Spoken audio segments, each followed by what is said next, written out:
The Premier League is the best league in the world right now, and is home to some of the best teams on the planet. Over the years, the league has seen some of football's greatest players take to the pitch and dominate. But out of all the stars, who makes it into the greatest Premier League 11 of all time? Although the league has hosted some of the best keepers in the world, it really is a toss-up between two men, Peter Cech and Peter Schmeichel. They have both won it all during their time in the league, being an ever-present leader at the back for their teams. Peter Schmeichel's 5 titles just about edges Cech's 4 title wins with Chelsea.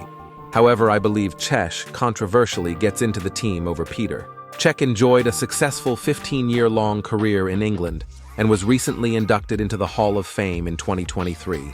Whilst in England, he was a key part to arguably the best defense the league has ever seen and has set unbelievable records that won't be broken for years to come.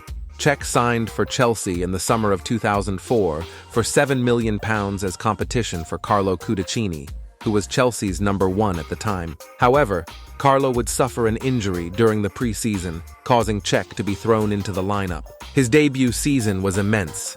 He went on to keep 24 clean sheets in 35 games, which is a Premier League record, and was also the first player in league history to go over 1,000 minutes without conceding a goal. His stellar performances week in week out saw Chelsea become Premier League champions for the first time in their history, as they only conceded 15 goals across the season. Also a Premier League record. Eager to prove he wasn't a one-season wonder, Cech played 34 league matches the following year, conceding only 22 as Chelsea became back-to-back Premier League champions. He was also named the best goalkeeper in the world in 2005. Years of dominance would follow, where he would pick up more league titles, more clean sheets, and even a Champions League. By the time he decided to call it a career, he had reached over 200 clean sheets in the Premier League, setting again a new Premier League record. Cech's record-breaking start and longevity is why he just edges out Peter from this team. When looking at Premier League left-backs, there has been some great players. However, Ashley Cole stands out head and shoulders above the rest.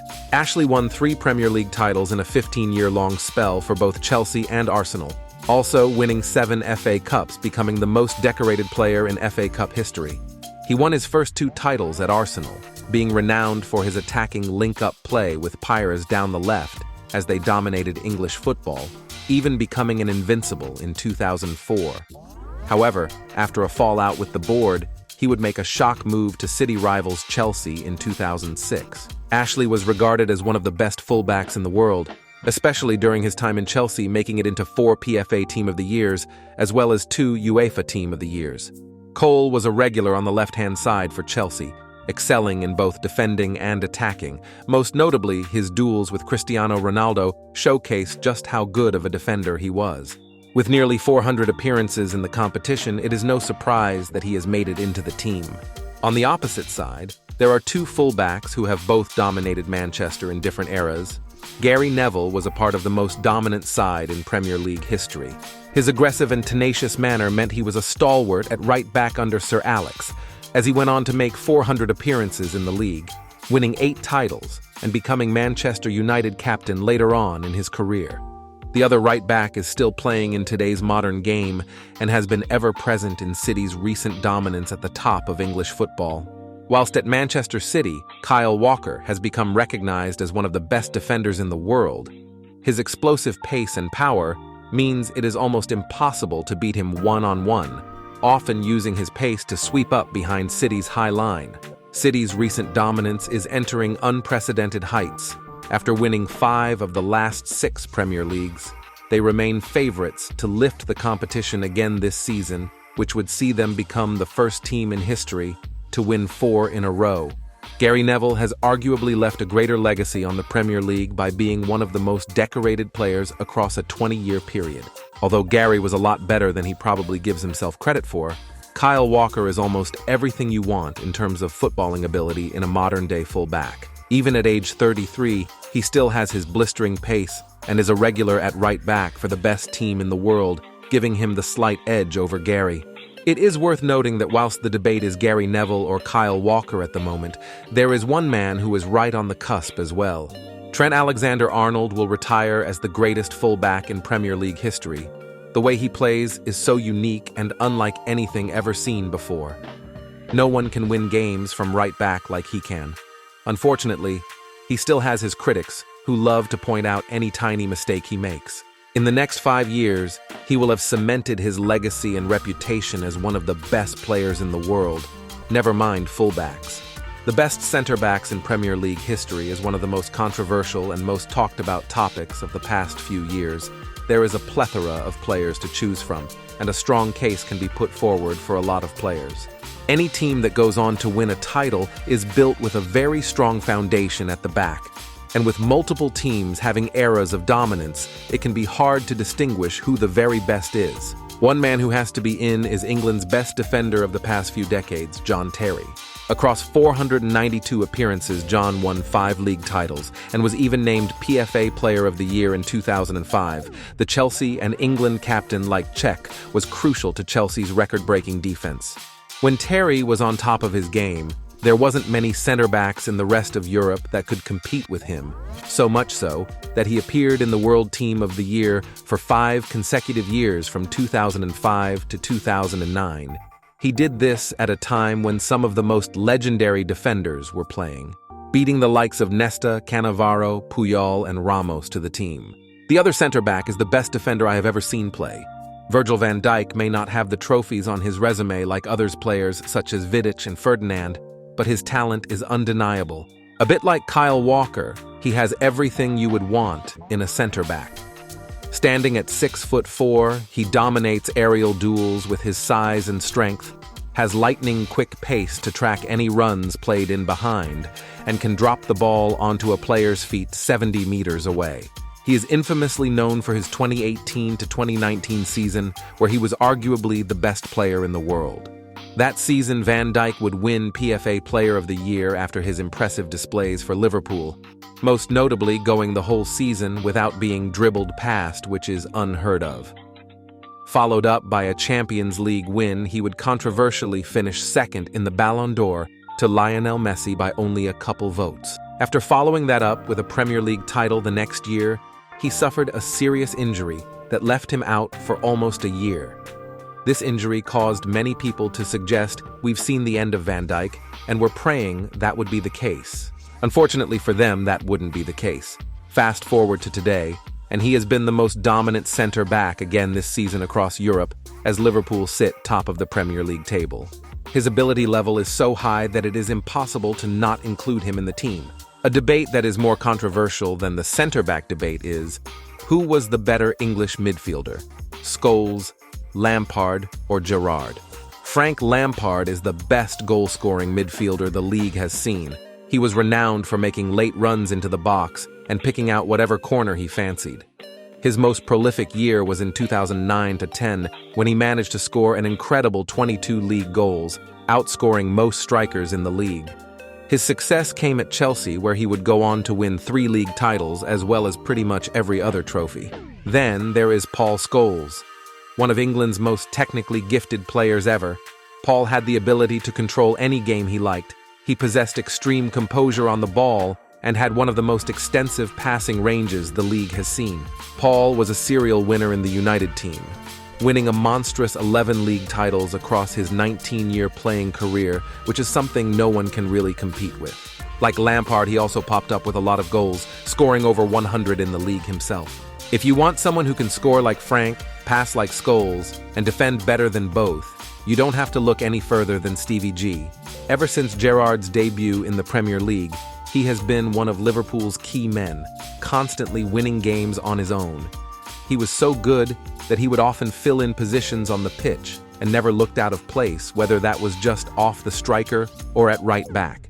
Stevie has become a victim of his own loyalty. Playing for Liverpool, he could never win the trophies he deserved due to often having a mediocre supporting cast around him. I'm sure if he played for Chelsea or Manchester United, he could have done either Scholes or Lampard's role, but it would be impossible for them to fill Stevie's shoes. He may never have won the Premier League, but his quality was appreciated.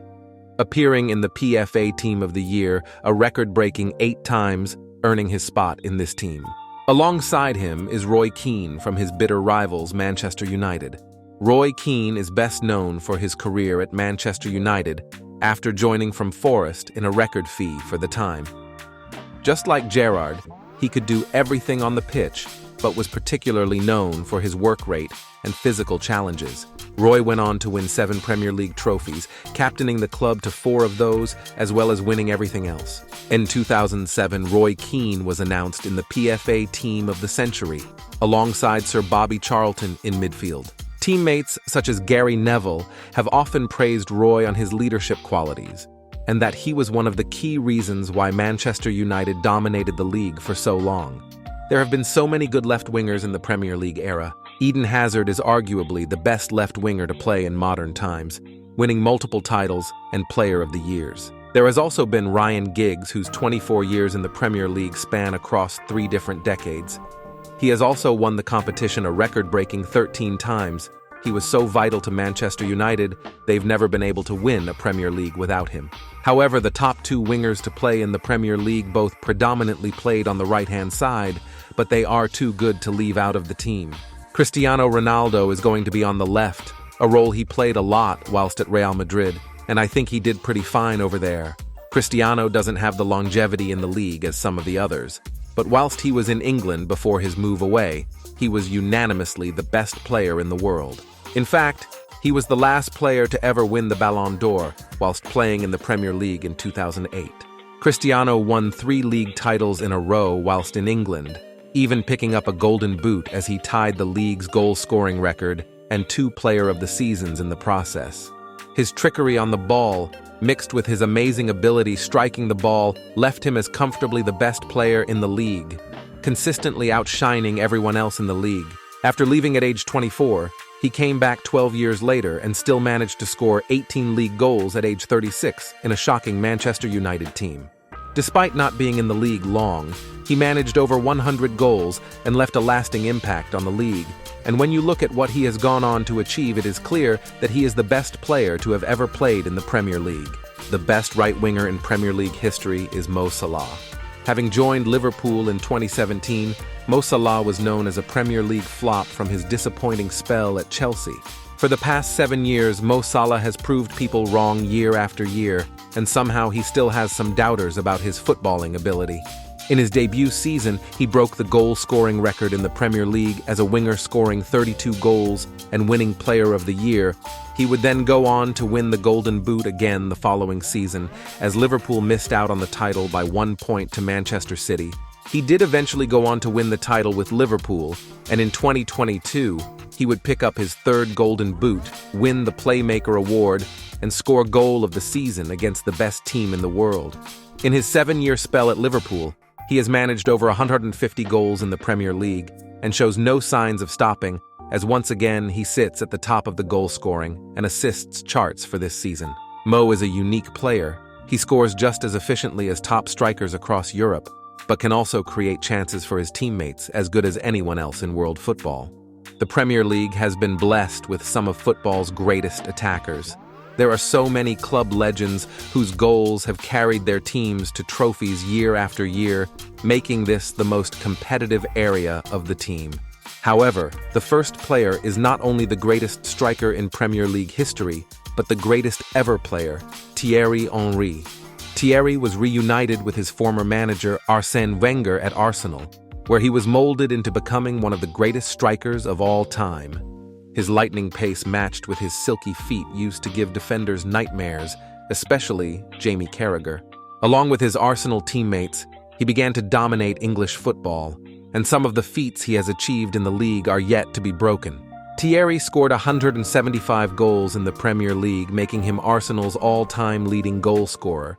In the process, he picked up a record 4 Golden Boots after hitting 24-plus goals in 5 consecutive seasons. As well as topping the scoring charts, Thierry also holds the record for the most assists in a season with his tally of 20 in 2003, yet to be broken.